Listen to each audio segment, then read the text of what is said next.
এসো আমরা 12.98কে মিশ্র সংখ্যা রূপে লেখার চেষ্টা করি। প্রথমে তুমি যে বিষয়টি এখানে খেয়াল করবে তা হলো এটা 12 যোগ 0.98 মতো একই রকম, এবং এটা একে সহজ করছে কারণ তাহলে আমাদের শুধু লিখতে হবে 12 এবং কিছু ভগ্নাংশ, যা 0.98 মতো একই বিষয়। তাহলে আমরা যদি 0.98কে ভগ্নাংশ রূপে লিখতে পারি তাহলে আমাদের কাজ প্রায় শেষ হয়ে যাবে। তাহলে এই 9 ঠিক এখানে দশমাংশ স্থানে আছে।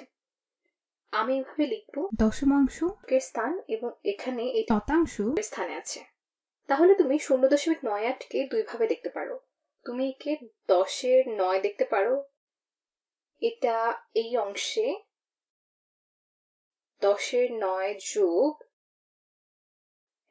100-এর 8,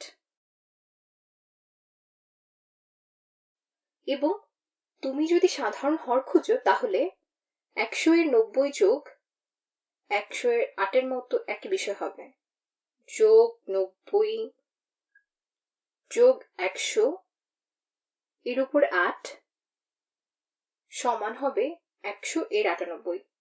তাহলে 0.98 হলো 100-এর 98তম। অন্যভাবে তুমি বলতে পারো, দেখো এই অংশ হলো 100তম স্থানের উপরে, তাহলে 98তম 100 বা 100-এর 98তম। তাহলে আমরা যদি একে মিশ্র সংখ্যা রূপে লিখতে চাই আমরা একে লিখতে পারি 12 এবং 0.98-এর পরিবর্তে 12 এবং 98তম 100। আমরা এখন একে সংক্ষিপ্ত রূপে পরিবর্তন করি নাই, দেখা যাক একে সহজতর করা যায় কিনা। 2 দ্বারা 98 ভাজ্য এবং 100 2 দ্বারা ভাজ্য, তাহলে 12 এবং 98 ভাগ 2 সমান 49-এর মতো একই বিষয়। 100 ভাগ 2 হলো 50, এবং আমার মনে হয় আমরা এতটুকুই করতে পারি। 49-এর গুণিতক এটা 7 দ্বারা ভাজ্য, কিন্তু 7 দ্বারা 50 ভাজ্য নয়।